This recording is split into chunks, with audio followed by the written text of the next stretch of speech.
yeah. One shot, give it all you got, and never back down. No, I'm never gonna stop, yeah. I know that I'm a little OCD. The people close to me already know that's me. That's how it's supposed to be, cause nobody's perfect. Need something to work towards, that's worth it. You need something that's worth more, you deserve it. Find a thing that you love, then preserve it. If you're heading down the wrong path, then reverse it. Put your head Olá, olá, olá, bem, vou entrando. Vamos ter aqui o Carlitos Cunha, um grande atleta, um grande jogador, com uma história muito inspiradora para nos contar, para servir de exemplo para muitos atletas, para pais de atletas. Provavelmente muitos atletas não têm como chegar a um atleta de elite. Muitos atletas não têm como saber histórias na primeira pessoa. Provavelmente estas histórias vão ajudar as pessoas, os jovens atletas, a ter caminhos mais fáceis, mais rápidos, poder aprender com as histórias, com os erros dos outros, poder se inspirar também na motivação dos outros. Estamos esperando então que entre mais alguém. Entretanto, vamos tendo aqui um bocadinho de música para animar. Olá a todos, olá Alexandre, olá Mila, olá Anitinha, Fábio. Olá a todos. Vou mandando aqui este aviãozinho para vocês convidarem mais pessoas, principalmente pessoas do desporto. Se vocês conhecerem atletas, jovens, pais de atletas, enviem aqui este avião para convidar mais pessoas para verem esta live, que eu acho que é inspiradora. Pode ser muito inspiradora. Vou enviar também aqui alguns.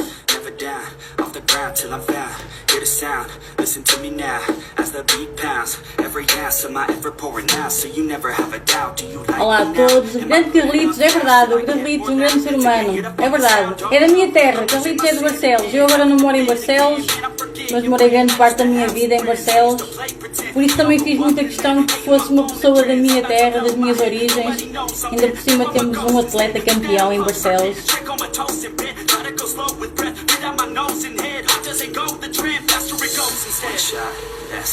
Vamos aguardar mais um bocadinho. Se vocês puderem ir convidando algumas pessoas para entrar, para poderem ver. Olá a todos. Mara, Filipa, Carlos, olá Carlos. Gostam da música? Eu também gosto, é muito inspiradora. Vocês sabiam que os atletas deviam pelo menos 1 hora antes do treino ouvir música, 1 hora antes dos treinos e dos jogos, ter um pré-treino e se prepararem para pôr o corpo de uma forma mais acelerada? Sabiam? Principalmente com música acelerada. Obviamente que existem músicas que tiram a motivação. Aquelas músicas que nos levam a tempos e memórias antigas, coisas tristes, saudade. Essas não são muito adequadas nós pormos antes dos treinos, não, nem dos jogos. Ok, vou então convidar o Carlitos, eu acho que ele já está aí.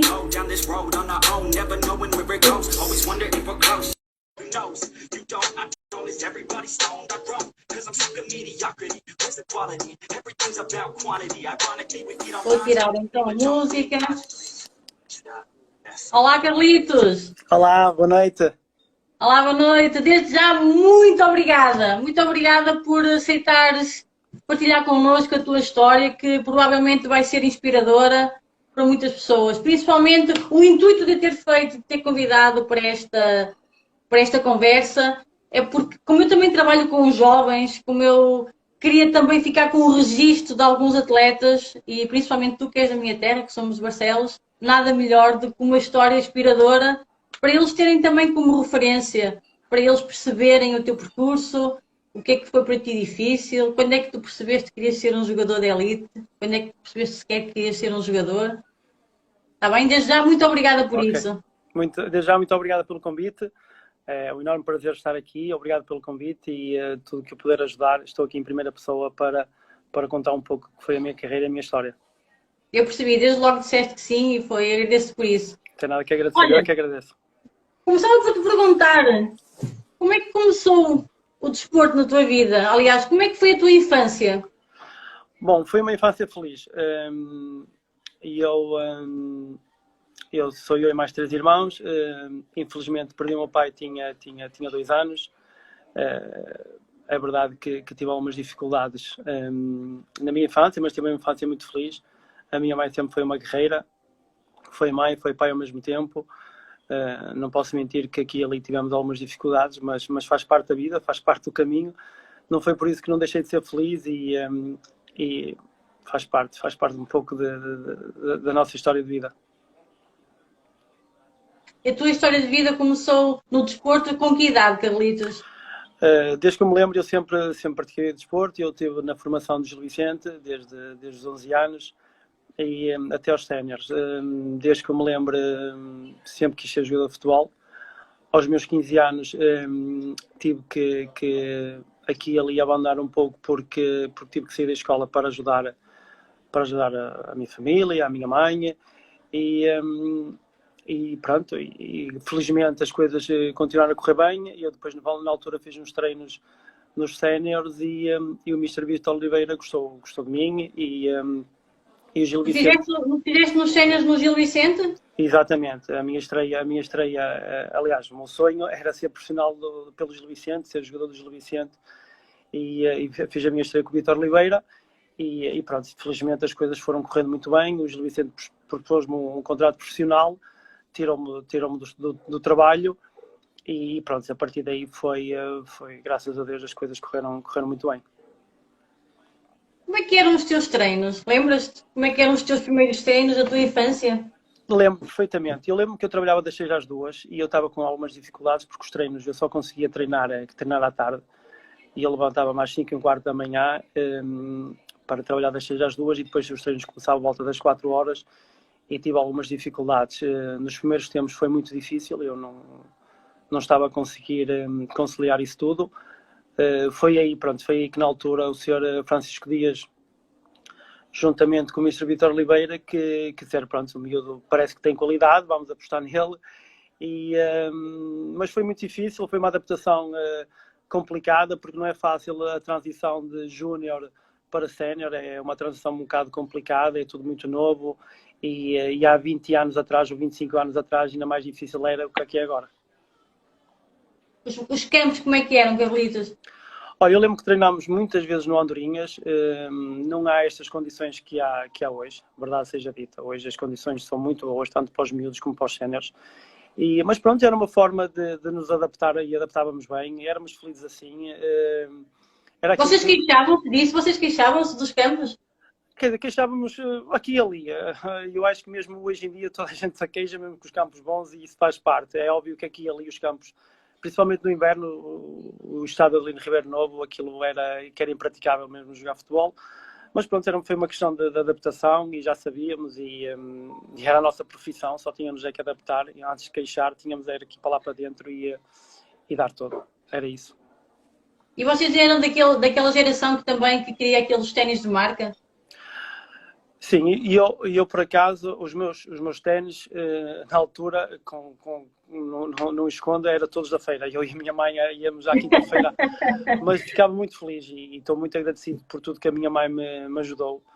Mesmo, não acho que não terei palavras para agradecer todo o apoio. Eu lembro que na altura, quando eu fui para os treinos de Vicente, eu queria umas chuteiras de marca e ela, com grandes dificuldades, lá me conseguiu comprar umas chuteiras de marca na Gonçalves e pronto, e na altura não tinha a possibilidade de ter ténis de marca, mas queria umas chuteiras de marca porque eu estava nos séniores e queria também, queria sentir que também fazia parte e tinha chuteiras de marca e pronto, é aquela coisa de estar lá junto a eles. Como é que é estar quando chegas aos séniores? O que é que tu sentiste? A diferença do júnior quando passaste do júnior a sénior? Ui, foi uma diferença muito grande, muito enorme. Tudo novo, não é? Tudo novo. Nós estamos a lidar com gente já com grande experiência, bastante adulta. Mas também quero referir que na altura, não me lembro que era Loreto, Rosado, Nogueiras, Oditos, ajudaram-me imenso mesmo, muito, muito. Mas tive algumas dificuldades porque na altura eu fui profissional aos 18 anos e habituado ao mundo de miúdos e tudo mais, e assim de um ano para o outro e para os séniores tive grandes dificuldades nos treinos, não conseguia acompanhar o ritmo deles, era um ritmo completamente diferente que é dos miúdos, mas pronto, mas eles ajudaram-me e o Mister também me ajudou. Que ritmo é esse que tu te referes? Era diferente em que sentido? Em tudo, a intensidade do jogo, a intensidade do treino, nós treinávamos nos séniores, treinámos todos os dias, muitas vezes de manhã e tarde. Nos júniores lembro-me que treinava 3 vezes por semana e o último dia da semana não era um treino muito, muito tranquilo porque jogávamos passando 2 dias, o treino era de sexta-feira e nós jogávamos às vezes ao sábado ou ao domingo e de um momento para o outro ia para os séniores com treinos diários, de manhã e tarde, com uma intensidade brutal. E eu lembro-me que eu chegava a meio do treino, não tinha condições para treinar. Muito honestamente, eu lembro que uma altura o Dr. Zé Albino chamou-me a mim, chamou a minha mãe e perguntou-nos se a minha mãe tinha condições para me acompanhar em termos até de refeição, porque nós precisávamos nos alimentar muito bem. E pronto, e o Dr. também Zé Albino também tenho que lhe agradecer imenso, porque ajudou muito, mesmo muito, um cuidado muito grande comigo. E pronto. Zé Albino é um médico aí de Barcelos, não é? Exatamente. Para quem não sabe, para quem não está a ver outros sítios, nós temos aqui atletas que não são aqui de Portugal. Foi atleta do Gil Vicente, foi médico durante anos. Infelizmente não está no Gil Vicente, tem a vida dele, mas ajudou-me bastante e também estou imensamente grato. Mas como eu disse, é uma diferença brutal, mesmo, muito grande mesmo. E tu depois começaste a ter alguns cuidados, ou reforçar os teus cuidados com a alimentação? Sim, na altura, ao contrário de hoje, os meus cuidados era alimentar-me bem. A minha grande preocupação era alimentar-me bem e descansar o máximo, porque os treinos eram de manhã e tarde. E essa é a minha grande preocupação. Eu lembro-me que eu era muito franzininho, era muito magrinho e o medo deles me lançar qualquer, podia, sei lá, e eu temer que eles me batessem, tipo, algumas pancadas ou assim. Mas as coisas correram muito bem, eu também me adaptei, confesso que me fui-me adaptando, fui absorvendo tudo que eles me iam ensinando. Lembro que o Lino, o massagista, também foi fantástico, o Valdemar, o roupeiro, foi fantástico, o Sr. Canário foi... Tu és uma pessoa muito agradecida às pessoas que passaram pela tua vida, não é? São muito. Eu acho que sem eles, não conseguia ter feito a carreira que fiz. Estou muito agradecida, mas sou grata a eles todos, porque... Começaste por agradecer à tua mãe. Exato, aos meus irmãos também, ao meu irmão, às minhas irmãs. Não posso esquecer também a minha esposa, que desde os 16 anos que estou com ela e também me ajudou bastante e tivemos momentos muito complicados também. Mas no fundo agradecer a eles todos porque fazem parte da minha história e fazem parte do meu caminho e estou muito grato a eles todos por tudo que me ajudaram. Achas que a família é muito importante para ajudar na progressão de um atleta? É. Provavelmente toda a gente está a dizer, claro, Lenin, essa resposta, essa é uma pergunta, mas há muitas pessoas que não têm esses apoios, não é? E quem tem, achas que isso é importante para quem tem? Tu tiveste, não é? Já disseste. É verdade, e eu tive a minha mãe, tive os meus irmãos, tive os meus amigos, mas principalmente a família, a minha mulher, que era na altura a minha namorada.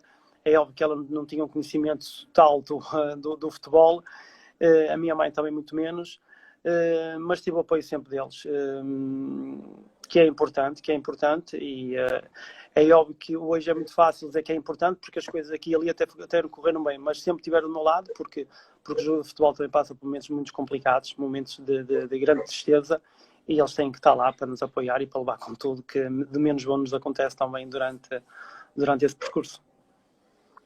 Lides, como é que foi chegares às grandes equipas?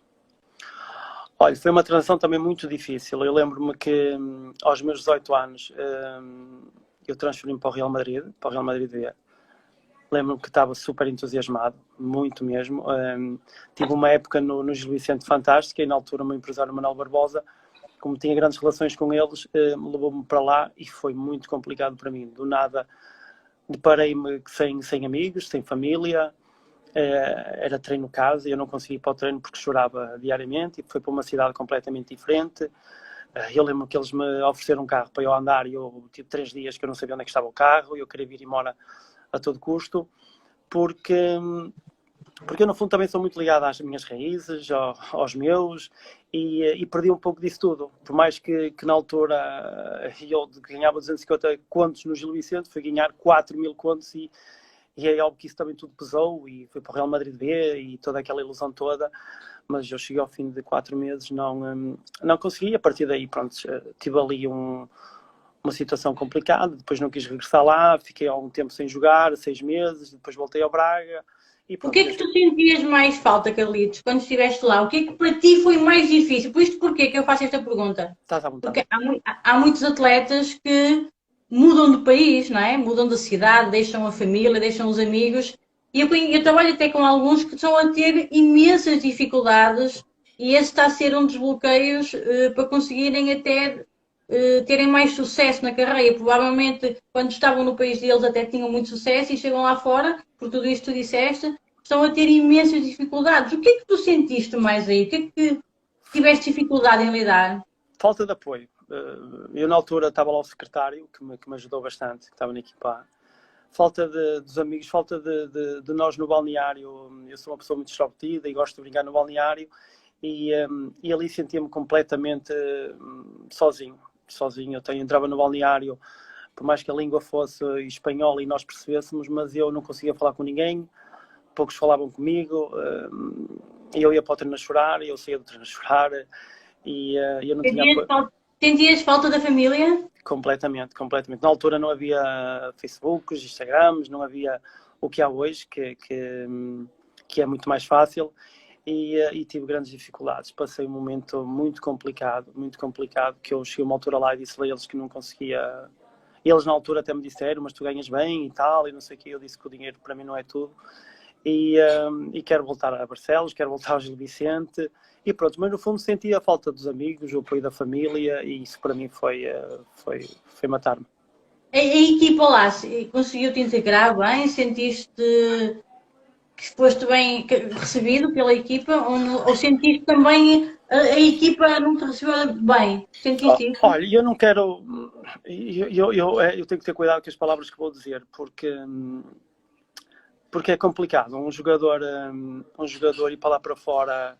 Hoje acho que os miúdos estão muito mais preparados e têm outra preparação, ainda bem, e desde já muitos parabéns àquilo que tu tens feito, que eu tenho seguido, e dou-te já os parabéns, muitos parabéns mesmo. Obrigada. E acho que os clubes cada vez precisam mais de apostar de gente como tu, mas eu fui bem recebido, eu vou partir do princípio que foi bem recebido, mas ao mesmo tempo eles olhavam para nós, e eu falei com alguns jogadores muito recentemente, até que jogaram na equipa A, e os espanhóis aqui e ali, às vezes, para nos receber é muito complicado. Eles olham, opá, não quero ser maldoso, mas eles, sei lá, eles olham um bocado assim de lado e tal, e não sei o quê, e eu não quero dizer que não foi bem recebido, que foi bem recebido, mas é complicado. Um jogador estrangeiro, ainda por cima não tinha lá nenhum português, e foi muito complicado. O que acontece muito com os atletas é que, às vezes, na sua cidade, no seu clube, são bons, são reconhecidos, estão na sua zona de conforto, claro, né? E quando chegam a essas equipas e a um país diferente deles, o que acontece muitas vezes é que tu até disseste, sentiste bem recebido, mas eles já tinham um grupo formado, não é? Claro que sim. Já tinham ali um grupo formado. E o que eu me deparo muitas vezes, eu não sei se foi o teu caso, vou-te só dizer e perguntar isso para tu perceber. O que acontece muitas vezes, tu sentes bem, eu cheguei aqui agora, ninguém me conhece muito bem, eles já estão aqui. Poderia ter acontecido de tu não dares mais de ti também por sentir toda essa falta e não te sentires bem contigo mesmo? Ai, sem dúvida. Eu não fazia 50% daquilo que era a minha capacidade, porque não estava em condições psicologicamente para o fazer. Aliás, como eu disse há um bocado, como te disse, eu ia para os treinos a chorar, e o que eu mais queria é que o tempo não passasse para eu não ir treinar, e isso prejudicou-me. Eu cheguei lá na altura em abril, estava o plantel feito, o campeonato já ia a meio, e é algo que me dizes muito bem, ele já tinha o seu grupo, já tinha tudo praticamente resolvido, e pronto, e foi tudo novo para mim, e eu no fundo entrei assim um bocado em cima do joelho, como se diz. Isso... Não tiveste nenhum acompanhamento, não tiveste ninguém nada. com quem desabafar, alguém com quem tu pudesses ir falando? Não, infelizmente não tinha, não tive ninguém. Na altura Depois eu estava tão mal que na altura eu pedi ao meu empresário, ao Manuel Barbosa, para me levar a minha namorada, que é agora a minha esposa, e ele fez-me esse favor, levou a Raquel para lá, mas mesmo assim, pronto, foi uma ajuda muito importante, mas mesmo assim é muito complicado, porque eu não estava nada integrado naquele grupo e pronto, sentia-me completamente isolado de tudo e de todos, por mais que ganhasse muitíssimo bem, mas o dinheiro a mim não me estava a fazer feliz. E pronto, é complicado. Hoje em dia, e continuo a dizer que não é fácil ir para um... É muito difícil, é muito difícil. Está a acontecer com jovens que vão para outros países ou para outros clubes onde não são conhecidos e acontece-lhe precisamente, eu nem sabia que isso tinha acontecido, acontece-lhes precisamente isso que te aconteceu. Vão a chorar para os treinos, É verdade. não têm com quem falar. Isto porque muitas vezes também não têm ninguém que os oriente, não dão o máximo de si, não é? Porque se sentem sozinhos. Não, mas é impossível mesmo dar o máximo. Nós não conseguimos, porque estamos tão absorvidos por aquele trauma, por aquele isolamento que nós não conseguimos dar o máximo. Estamos ali à espera que o treino passe rápido, que o treino acabe, para ir para casa, para que o tempo passe, a contar os dias que faltam para... E eu lembro perfeitamente que houve uma altura, eu disse à minha namorada, eu sábado tenho um jogo, prepara as malas que eu vou marcar passagem para ir para Portugal, e assim fiz. Eu lembro na altura que fiz um jogo fantástico no sábado à noite. Porquê? Porque estava tão motivado porque ia embora no dia seguinte que eles... Pronto, e no dia seguinte fiz as malas e vim embora sem ninguém saber. E pronto, e a partir daí tive tive problemas. Não escondo que tive problemas, mas pronto, não conseguia estar lá e tomei essa decisão. Sentes que podias ter feito alguma coisa diferente quando estiveste lá? Quando olhas agora para trás, e essa experiência que até foi pesada e foi negativa, provavelmente uma das tuas piores, não é? Que se tu choravas para ir para um treino, que era uma coisa que tu amavas fazer, não é? Exatamente. Provavelmente foi uma das tuas piores situações. Tu sentes que hoje, olhando para trás, poderias ter feito alguma coisa diferente? Podias ter... Hoje é mais fácil falar, hoje possivelmente. Claro, Eu tentava... e é por isso mesmo que eu estou a perguntar, agora tem toda esta bagagem, não é? Exatamente, hoje é muito mais fácil e de certeza que hoje, porque é que eu não aguentei, porque é que eu não me deixei estar, porque é que eu não investi mais na minha carreira lá em Madrid, porque é que eu não me tentei adaptar, porque o problema também passava por mim, não é? O problema era meu. E hoje acredito que sim, que possivelmente deveria esperar, tentar adaptar, porque está sempre uma fase de adaptação, só que eu confesso, sou um pouco impaciente e só entrar no balneário e ninguém falar para mim, isso para mim era muito, muito mal, muito mal. Deixa-me perguntar-te uma coisa, Carlitos. Isto agora aqui, estou um bocadinho focada aqui porque tenho um exemplo igual ao teu em mãos, por isso é que estou a parar aqui um bocadinho. Diz-me uma coisa, tu davas de ti quando chegavas aos treinos, tu como disseste, ninguém falava por mim, tu falavas, tu eras simpático, tu chegavas com energia aos treinos? Não, jamais, não conseguia. Eu chegava lá e parecia que estava morto. Eu foi de 8 para 8 mil, não é? E eu em Barcelos, no Gil Vicente, eu chegava alegre, bem disposto para treinar. Possivelmente chegava antes 45 minutos, queria ir logo para o campo. Lá não, lá lembro-me que eu ia em cima da hora, não conseguia estar lá. Eu estava lá, o corpo estava lá, mas o coração e a alma estava cá em Barcelos e pronto, e jamais eu conseguiria dar 20, 30% daquilo que eu poderia dar. Se fosse hoje, e tu achas um conselho que tu poderias dar a atletas que estão na mesma situação que tu, que também estão a ganhar bem, que estão a passar dificuldades noutros clubes, tu terias algum conselho para dar hoje em dia? Sim, possivelmente sim, para se tentar adaptar, no fundo, porque há sempre uma fase de adaptação, não é? Seja miúdos ou mesmo já aqueles jogadores já quase feitos, que eu tenho colegas meus que são também jogadores já feitos, já com alguma idade, e mesmo eles têm grandes dificuldades em adaptação. Mas pronto, no fundo, para se tentar readaptar, porque hoje é muito mais fácil nós estar em contacto com os amigos, via Facebook, via Instagram, os telefones, é muito mais fácil. E para não desistir, eu infelizmente desisti praticamente à primeira e eu disse não, à primeira dificuldade vou abandonar isso e pronto, hoje possivelmente não fazia isso, deixava-me estar lá Provavelmente chegavas mais bem disposto aos treinos para cativares mais os teus colegas? Sim, possivelmente, se eu também tivesse um amigo que me falasse diariamente comigo lá, eu possivelmente já me integrava melhor e pronto, e as coisas podiam ser diferentes. Mas também não o tive, sou muito honesto, não o tive e eu sentia-me completamente isolado de tudo e de todos. Por mais que eu quisesse entrar ali, e eu tive grandes dificuldades. Mas o conselho que eu deixo é que as pessoas tentem ter calma, mais pacientes, nada de à primeira dificuldade, ok, eu vou abandonar, vou embora. Não, que acredito que mais cedo ou mais tarde vão se conseguir adaptar. Provavelmente até hoje, como tu disseste há um bocado e bem, hoje em dia existe tanta tecnologia, Claro. hoje em dia podemos estar com as pessoas como estamos agora em contacto, não é? Claro. Diz-me uma coisa, tu, por exemplo, tu fazias ginásio nessa altura, por exemplo, vocês têm treinos, imagina, aquelas equipas que têm treinos só de manhã ou só à tarde. Claro que um atleta que só faz jogar futebol num país distante tem muito tempo livre, não é? Exatamente. Tu ocupavas o teu tempo livre, tu fazias algum ginásio, tu tentavas fazer outros hobbies que te ocupassem? Nada. Na altura, isto Nada. no fundo foi há 25 anos, não é? Eu tinha Certo, 18 claro. anos. Não há um trabalho que há hoje. Hoje há um trabalho muito mais cuidado em termos de ginásio. O jogador hoje cuida-se mais. Mesmo os clubes já têm pessoas preparadas para o jogador fazer um trabalho, se não for durante o treino da manhã, que vêm treinar à tarde, em termos de musculação, fortalecer os músculos, isso. Na altura, há 25 anos, isso não acontecia, e na altura lá no Real Madrid também não aconteceu, e porque eles também não me lembro de ter, aliás, não me lembro de ter uma vez ido ao ginásio. Sou muito honesto, não tínhamos nada disso.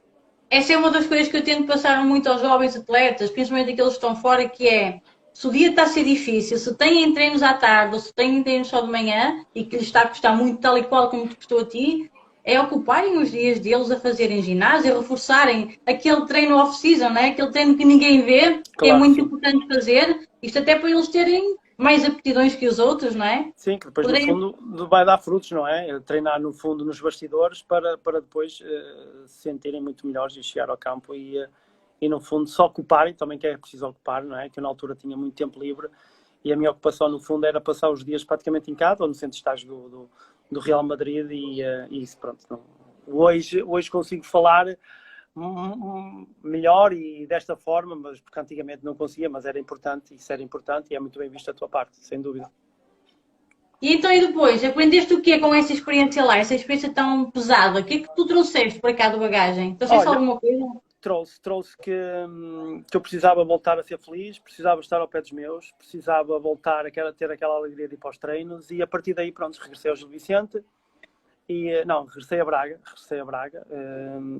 Braga, fiz uma época muito boa e depois o Real Madrid voltou a querer que eu fosse para lá e eu não quis ir para lá e a partir daí travei uma guerra muito grande com eles, que eles não me queriam dar a carta de desvinculação, porque na altura tinha pago bastante dinheiro ao Gil Vicente.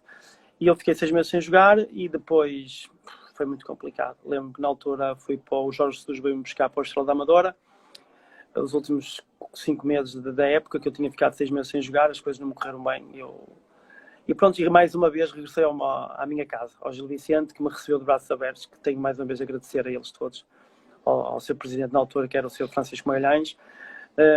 Recebeu-me de braços abertos e fiz uma época fantástica, porque sentia-me ao pé da família, ao pé dos amigos, ao pé dos meus colegas e pronto, fiz uma época fantástica. Fizemos uma época fantástica, o Gil Vicente ficámos em 5º lugar, a melhor classificação de sempre e a partir daí, pronto, na altura o Benfica tentou contratar e contratou-me e pronto, e a partir daí fui para o Benfica e pronto, foi o que foi. Como é que foi chegar ao Benfica? Outra cidade diferente, não é? Lidares com outros egos, provavelmente outras estrelas que, como tu, eram bons jogadores. Como é que foi isso, Carlitos? Olha, eu lembro perfeitamente no dia que eu fui assinar. Eu lembro na altura, no último jogo do Gil Vicente em casa, foi contra o Porto. O meu filho teve um acidente grave em casa, que ele caiu do 2º andar e abriu a cabeça e teve muito mal no hospital. E depois do jogo, passando uns dias, eu fui a Fátima agradecer, que as coisas correram bem, e depois tinha combinado com o senhor da Puma ir lá a Lisboa buscar algum material, que ia de férias e tal. E encontrei-me no Estado da Luz, que eu pouco ou nada conhecia a Lisboa. E pronto, e na altura o Manuel Barbosa soube que eu estava lá, pediu-me para sair de lá, para ir ao escritório dele, que o Benfica queria me contratar e pronto, e na altura reuni-me no mesmo esse dia com o Paulo Azevedo e pronto, e a partir daí foi um clube fantástico. Passei 4 anos maravilhosos. lembro-me que foi muito bem recebido, mesmo muito bem recebido. Também tinha alguns jogadores do Norte que era importante. Mas mesmo assim foi muito bem recebido.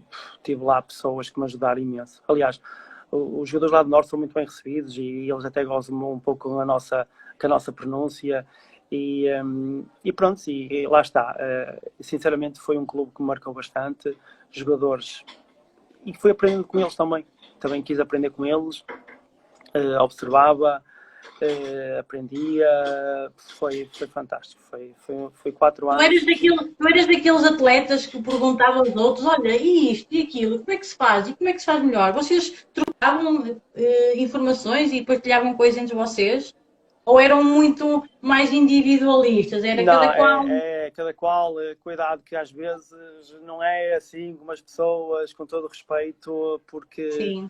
costumava-se dizer, se não me matares, mate eu a ti, porque isto é assim, eu também quero jogar, todos queremos jogar e com todo o respeito tem que ser assim. No fundo o jogador também tem que ser um pouco egoísta, porque também se está sempre à espera de não ser também ultrapassado. Não, mas eu tinha sempre o cuidado de observar, de falar com este e falar com aquele, e tive lá grandes jogadores, tive o Drlovic, o Zovic, o Simão, o Roger, tive jogadores fantásticos, aprendi muito com eles, e com egos enormes, não é? Com egos enormes, não é? Como é que tu lida com egos enormes, Carlitos? Olha, é complicado porque são egos enormes, são jogadores habituados a ganhar muito dinheiro e que não admitem às vezes que se fale para ele da mesma maneira, que é normal, atenção, que é normal, também aconteceu comigo e eu também passei por isso, e depois chega-se ali a um patamar muito, muito grande que todos querem ser estrelas, todos querem jogar, todos querem criar confusão, complicado.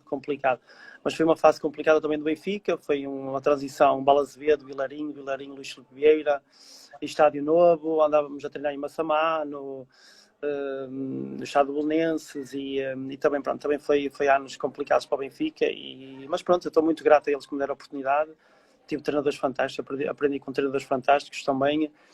E pronto, e sou amigo de muita gente, e ainda hoje me convidam para ir lá, e foi 4 anos maravilhosos mesmo, maravilhosos, mas também que me custou bastante, que eu tive muitas lesões, mas que me custou bastante, e também adaptar, entrar naquele grupo, entrar naquele clima, às vezes é complicado, atenção, e depois tem o outro lado, que é a ilusão, é o dinheiro, é jogar no Benfica, é aqui e ali, pode-se ir às vezes por caminhos que nos podemos iludir com muita coisa. Tu conheces alguém que se tenha iludido, Carlitos, ou passaste até por uma situação dessas, algum exemplo que tu te lembres que tenha corrido mal, precisamente por causa dessa ilusão de é tudo tão deslumbrante, é tudo tão novidade que muitas pessoas não estão preparadas, os nossos pais não nos preparam para esses deslumbramentos, não é? Nós também, as pessoas são muito novos. Tens alguma coisa que possas contar, alguma experiência tua, de alguém que... Olha, eu tenho um amigo meu que, nem sei se devo dizer nome ou não, acho que um bocado para o proteger. Não digas. Que tinha um talento fabuloso, só que do nada, pronto, aquelas ilusões de atenção, e eu não quero dizer que também não o fiz, e toda a gente, quem disser que não se ilude, está completamente a mentir. Porque o jogador de futebol no Benfica é tão iludido todos os dias com isto, com aquilo, ganha muito dinheiro, de prémios, eu ganhava prémios de 1000 contos cada jogo, não é? Eles davam-me à sexta-feira metade, e se fôssemos campeões, quer dizer, aquilo era tudo tanto dinheiro, que pronto, que as pessoas se iludam, e que é normal, depois vícios aqui, vícios ali, depois somos, no fundo, sei lá, para nós ir por este caminho, que é mais fácil, investimentos, e depois é complicado. E infelizmente tive 2 ou 3 amigos que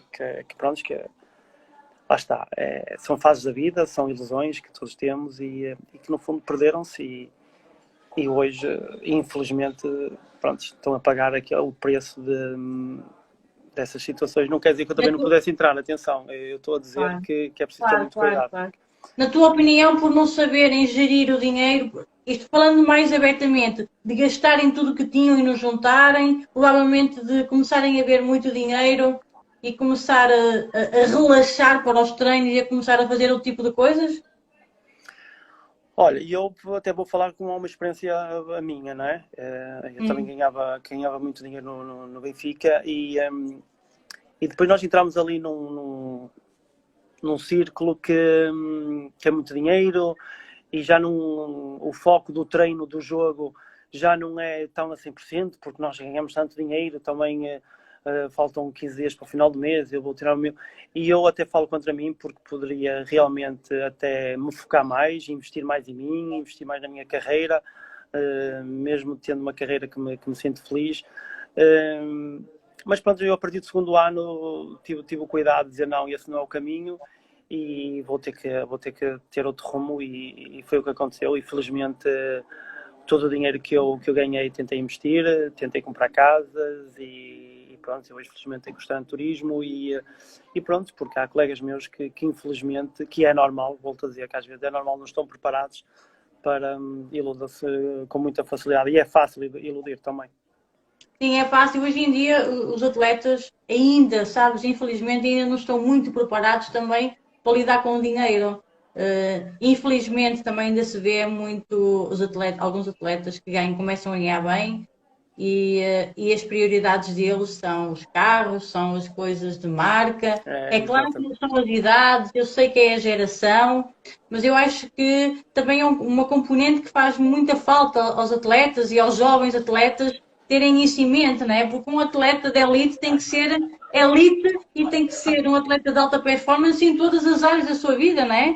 Para poder, até para que se as coisas correrem mal, terem sempre ali alguma coisa mais de resguardo, não é? Eu por acaso tive esse cuidado e eu lembro-me que a minha primeira preocupação foi comprar uma casa e assim o fiz. O primeiro dinheiro que eu ganhei foi juntando e comprei logo uma casa, comprei logo o meu carro e dizia para mim mesmo, já tenho casa onde viver, agora vou juntar e assim foi. Fui juntando, fui gastando também, verdade seja dita, também gastei muito dinheiro, lá está. Gastei muito dinheiro, mas pronto, mas faz parte como eu disse, faz parte da aprendizagem, né? Do percurso. Exatamente, isso também faz parte e aprendemos com os erros, eu aprendi muito com os erros e não me estou a queixar, antes pelo contrário, também vivi, também desfrutei, também gozei, também faz parte um bocado, só que é preciso ter muito cuidado, porque hoje em dia os miúdos, com todo o respeito, a primeira preocupação é comprar grandes calças de marca, grandes carros, trocam de carros de 15 em 15 dias. Eu tenho um colega meu lá no Benfica que foi capitão, que foi jogador de seleção, que foi uma referência, e eu lembro-me que ele trocava de carro de 15 em 15 dias, 20 em 20 dias, vinha com uma máquina completamente diferente. Nós dizíamos como é que era possível. Mas pronto, e hoje, pronto, infelizmente as coisas estão como estão, lá está, são situações que nós nos vamos iludindo, depois temos este e aquilo, olha, compra, é complicado. Por isso é que é preciso, é importante até ouvir estas histórias e ter este tema também bem abordado para que os jovens comecem a ter uma visão diferente, não é?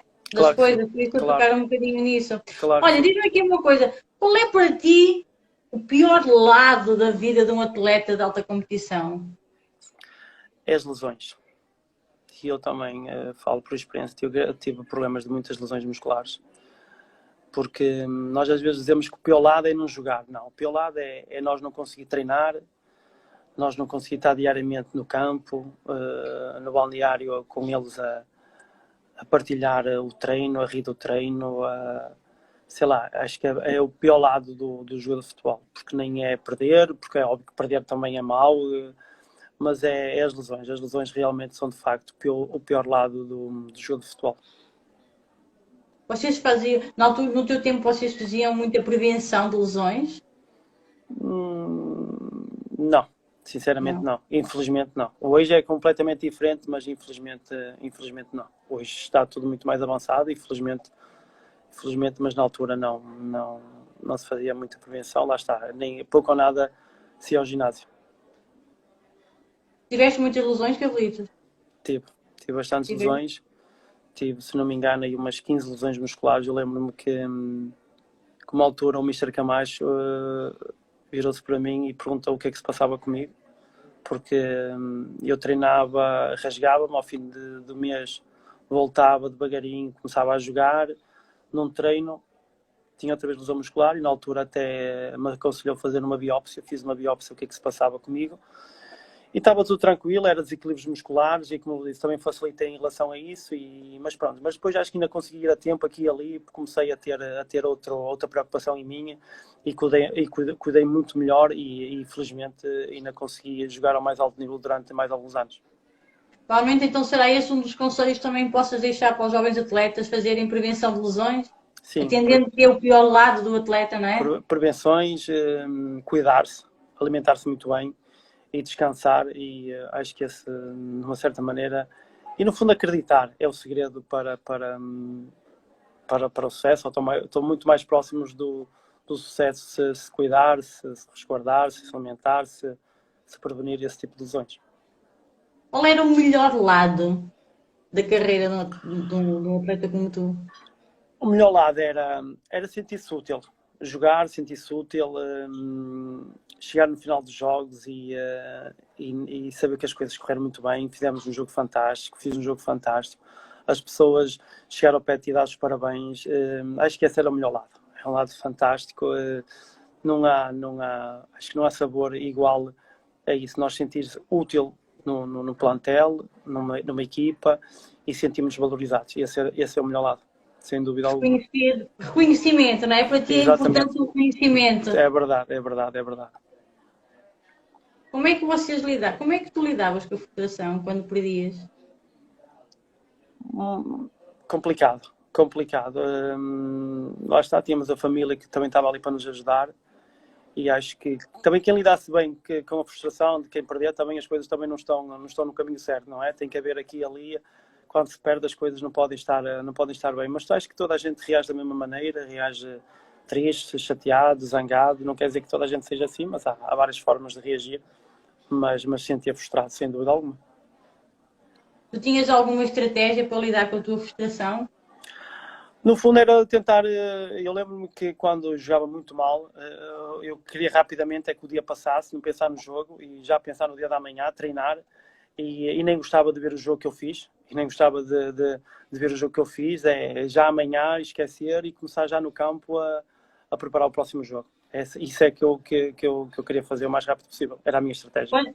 Quando tu dizes que não querias ver, mas tu pensavas naquilo que correu mal, tive uma derrota, o que é que eu fiz de errado? Pensavas? Arinha, eu era o maior crítico comigo mesmo e às vezes eu interiorizava isso muito, que às vezes até me prejudicava bastante. E eu estava sempre... Eu não via os jogos, pouco via os jogos, mas eu via os jogos todos na minha mente, não é? Na tua cabeça, exatamente. Exatamente, e eu visualizava todos os momentos, aquele lance, aquela jogada, e porque é que eu não fiz isto, porque é que eu não fiz aquilo, e pronto, via e tentava melhorar no dia seguinte, no treino seguinte, e felizmente isso ajudou-me bastante em evoluir, em aprender, e no jogo seguinte está muito mais forte. A visualização é uma excelente ferramenta que as pessoas podem ter. Que é parando de ver aquilo que vai acontecer, não é? Conseguirem visualizar na mente deles tudo aquilo que vai acontecer, que é precisamente para isso, que é para rever também tudo que eu acho que muitas vezes as pessoas aprendem mais na derrota do que na vitória. Sem dúvida. Porquê? Porque às vezes ganham ali no último minuto por um ponto ou por um golo e pronto, e festejam, nem pensam muito nas coisas. Enquanto que se for numa derrota, como tu disseste bem, tu eras um crítico, tu visualizavas muito aquilo que tinha acontecido, provavelmente se tivesses ganho não tinhas feito isso. Exatamente, isso é verdade. Quando se ganha, não é? Eu costumo dizer, quando se ganha esquece tudo. Quando se perde, nem quando se ganha está tudo bem, nem quando se perde está tudo mal, não é? Mas eu tinha esse cuidado e tinha um cuidado muito enorme antes dos jogos. Visualizava jogadas minhas que poderiam acontecer durante o jogo. Visualizavas? Fazias isso? Muito. Jogadas... Alguém te ensinou isso, Carlitos? Eu fui aprendendo. Aqui e ali eu às vezes ia à internet e via jogadores que jogavam na minha posição e tentava aprender com eles, jogadas, movimentos. E depois tive uma altura uma pessoa que é o Adelino Cunha também, que me ajudou bastante,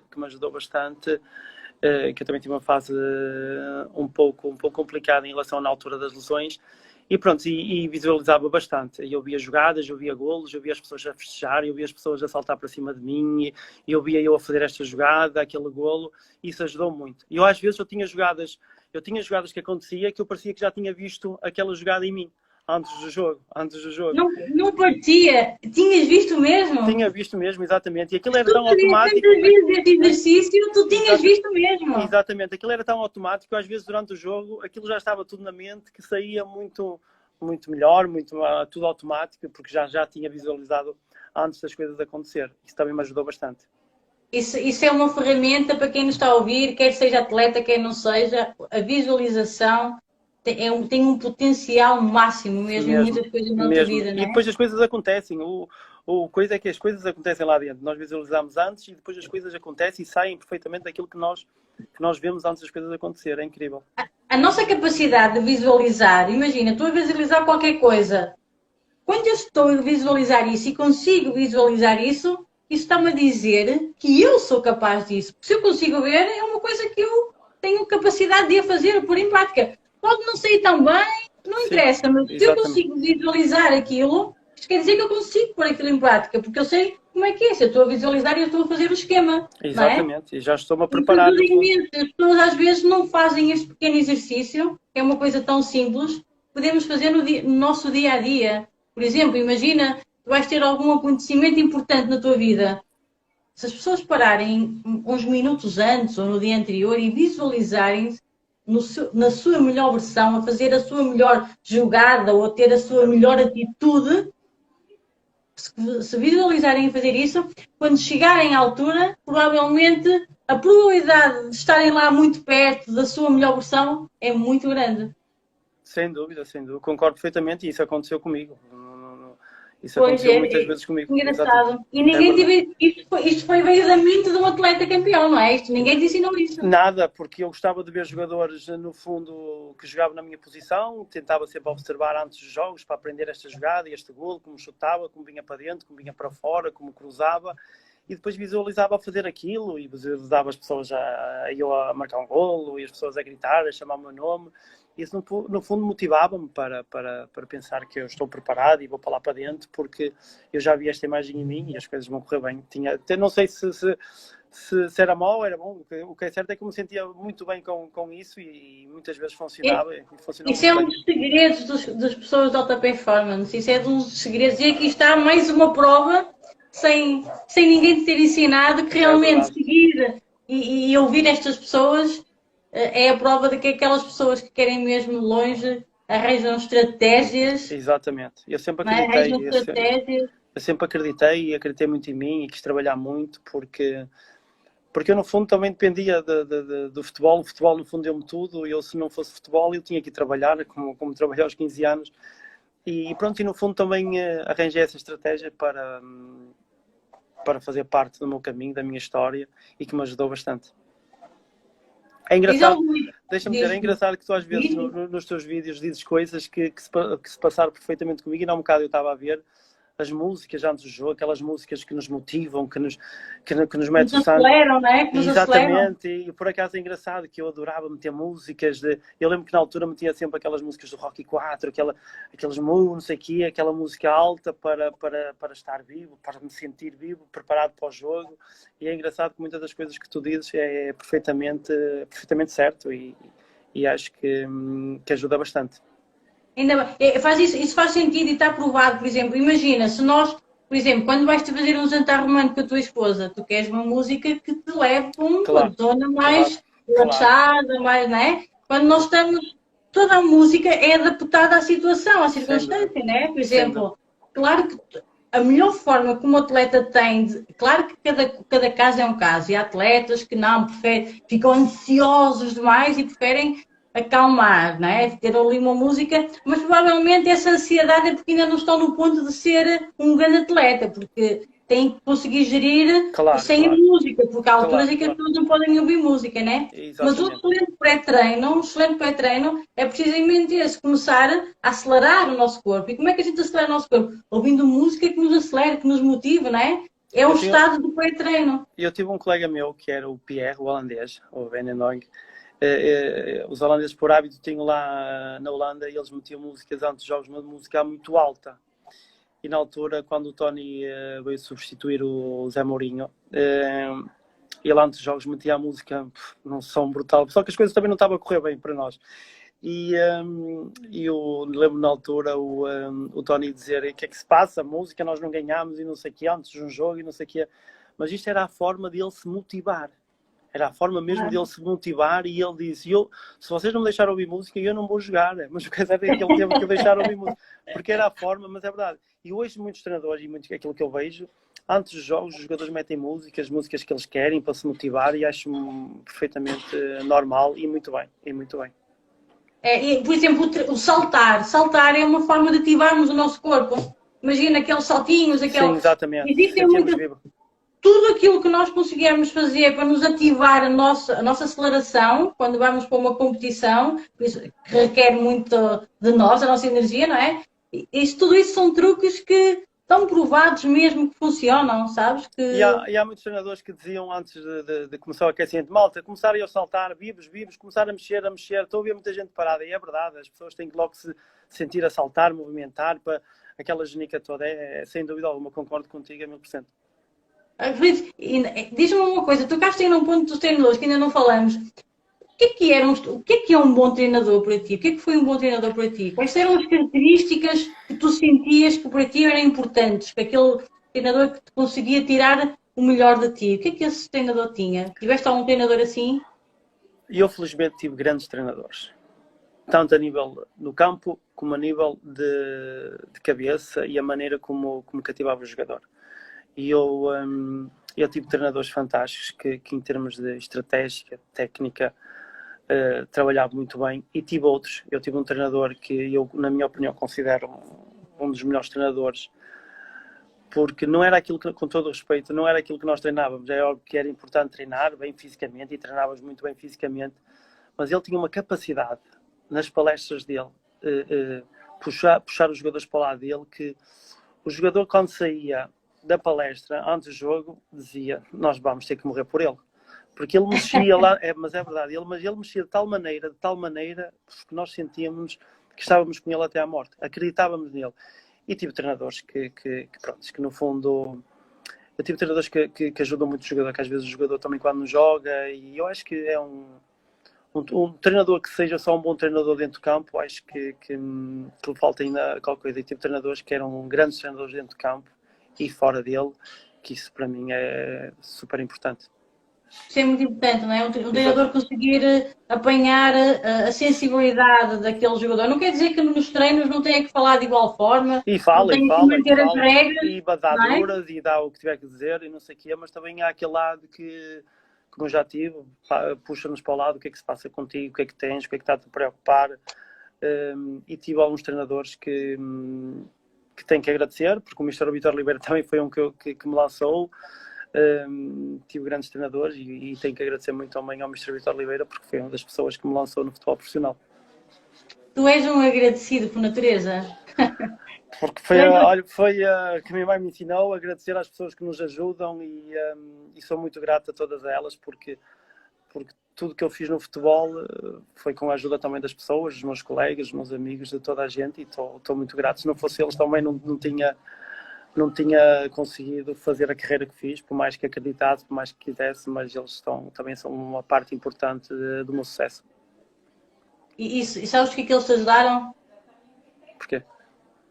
Porque sentiam que tu eras uma pessoa agradecida, sentiam que eras uma pessoa humilde. A humildade está muito presente no teu discurso todo, na tua vida toda. Muita gente também dizia isso, também é verdade. Porque fez parte da minha infância, fez parte do meu crescimento, fez parte dos valores que a minha mãe me ensinou.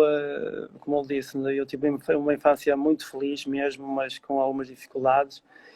E pronto, no fundo, tudo que eu ganhei foi a pulso, foi ser construído, foi a chorar, a rir, faz parte do caminho, mas nunca desisti e sempre acreditei e sempre lutei. Nunca tiveste vontade de desistir?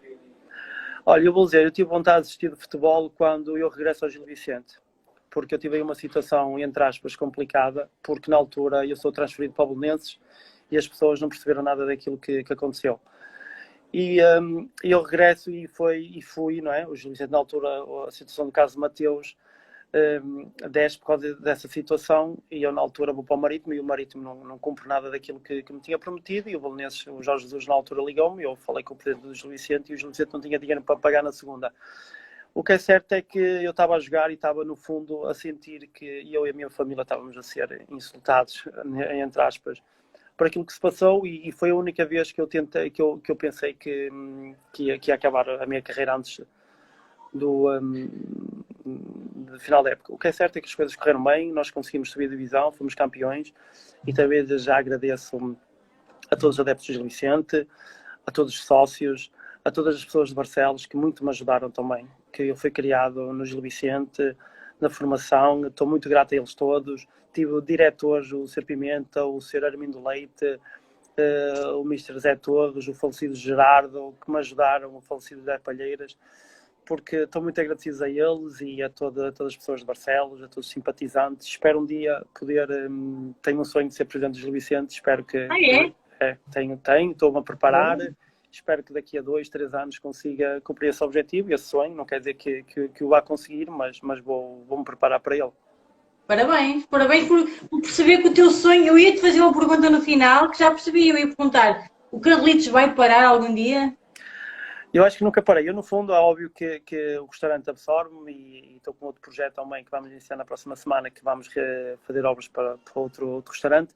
Mas, no fundo, acho que sempre estive ligado ao futebol, nunca deixei de estar ligado. Tive alguns convites para fazer parte de empresários e isso nunca me cativou assim como eu queria. Eu gostava de ser e tenho o sonho de ser presidente do Gil Vicente, porque sinto também que aprendi muita coisa com bons diretores. Com diretores eu aprendi com eles todos. E pronto, é o meu sonho, não vou parar, e se conseguir ser presidente do Gil Vicente, pronto, é um objetivo meu e gostava de ser. O que é que faz falta acontecer para tu sentires que estás no caminho certo de vir a ser presidente?